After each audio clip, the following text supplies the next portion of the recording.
Read aloud atau membaca nyaring merupakan salah satu aktivitas yang ada di dalam proses pembelajaran anak. Biasanya, anak-anak diajak untuk mengenal kata-kata maupun gambar yang ada di dalam sebuah buku yang dibacakan dengan nyaring. Kira-kira, kenapa read aloud itu penting? Sebenarnya tujuan utama dari read aloud itu memang bukan untuk membuat anak jadi bisa membaca ya, karena bisa membaca itu sebenarnya adalah sebuah bonus, tapi membuat anak menyukai dulu aktivitas membaca gitu. Jadi anak dibuat terbiasa dulu gitu untuk melakukan aktivitas membaca. Dimana kalau misalnya anak masih belum bisa membaca kan, aktivitas membaca ini dilakukan oleh orang tuanya atau oleh orang dewasa yang ada di sekitar anak gitu kan, membacakan bahan bacaan atau buku ke anak gitu, sehingga anak terbiasa dulu tahu aktivitas membaca yang menyenangkan. Jadi memberi pengalaman membaca yang menyenangkan. Jadi memang penting untuk membuat pengalaman membaca itu menyenangkan agar nggak trauma mau membaca. Larinya jadinya kan ke gadget gitu. Selama masa pandemi ini, ruang belajar Akil lebih banyak mengoptimalkan layanan digital. Tujuannya yaitu supaya tetap bisa memenuhi kebutuhan belajar masyarakat dan tentu saja untuk menjangkau penerima manfaat yang lebih luas lagi. Dan salah satu layanan yang kami optimalkan di format digital adalah layanan membaca nyaring atau read aloud dan dongeng.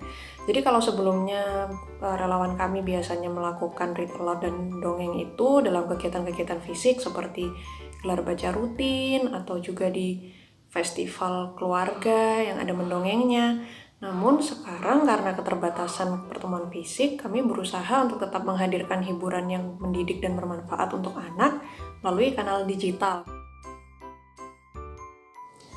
Seluruh konten read aloud dan dongeng digital ini diproduksi secara daring, jadi para relawan dimanapun mereka berada tetap bisa membacakan cerita untuk anak-anak, dan video rekamannya kami tayangkan di YouTube Ruang Belajar Akil setiap hari Senin sampai Sabtu pukul 3 sore waktu Indonesia Barat selama kurang lebih 10-15 menit. Si Rama-Rama itu bisa bermakna ngengat. Siapa yang pernah ketemu ngengat?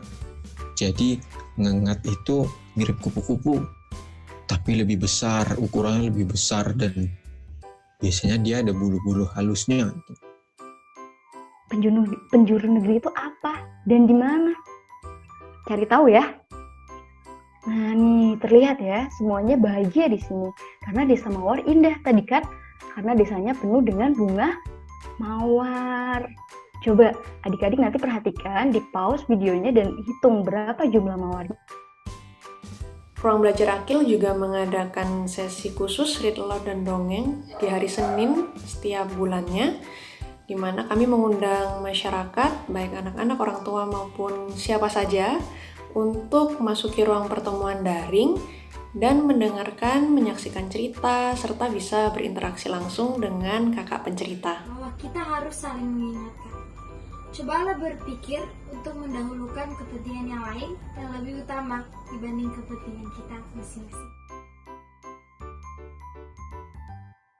Di sini aku belajar bahwa berbicara sama anak kecil itu harus memakai bahasa yang sederhana, yang bisa mereka ngerti gitu.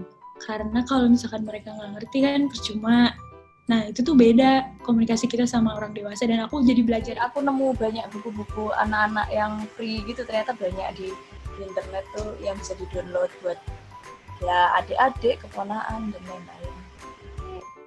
Seneng ya karena udah bisa berbagi cerita dengan adik-adik, dengan tante, dengan om sekalian gitu. Terus kalau pesannya buat adik-adik, sekarang kan lagi corona ya. Jadi adik-adik tetap di rumah ya, jaga kesehatan. Terus kalau yang mau lancar bercerita, rajin latihan di rumah, banyak-banyak baca buku. Bagus juga, bagus. Karena juga masih bisa belajar, masih bisa bermainnya lewat apa? Lewat cerita tadi. Mungkin ini bisa jadi juga kesempatan untuk orang tua mengenalkan kepada anaknya, ini loh ada variasi lain kita menggunakan teknologi, menggunakan handphone, menggunakan laptop untuk belajar, misalnya belajar dari cerita, membaca buku dari laptop, dari HP gitu. Read Aloud adalah kegiatan sederhana yang memberikan banyak manfaat untuk anak. Melalui kegiatan ini, anak-anak bisa belajar mengenal kosakata, gambar, maupun pembelajaran yang berharga bagi kehidupan sehari-hari. Selain itu, Read Aloud adalah kegiatan yang bisa dilakukan siapa saja, di mana saja, dan melalui media apa saja. Jadi, sudah mulai tertarik untuk membacakan cerita?